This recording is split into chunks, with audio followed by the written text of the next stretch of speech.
যুক্তরাষ্ট্র ও ইসরায়েলকে লক্ষ্য করে হামলা না করতে ইরানকে সতর্ক করে দিয়েছেন যুক্তরাষ্ট্রের প্রেসিডেন্ট ডোনাল্ড ট্রাম্প।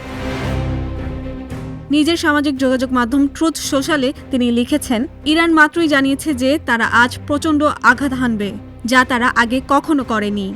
তাদের সেটা না করাই ভালো। তারপরেও তারা যদি সেটা করে, তাহলে আমরা তাদের এমন এক শক্তি দিয়ে আঘাত করব যা আগে কখনো দেখা যায়নি। মধ্যপ্রাচ্যের বিভিন্ন দেশে যুক্তরাষ্ট্রের ঘাঁটি ও ইসরায়েলে ইরানের বিপ্লবী গার্ডের হামলার হুমকি দেওয়ার পর ট্রাম্প এই বিবৃতি দিলেন। দেশগুলোর মধ্যে পাল্টাপাল্টি হামলা চলছে।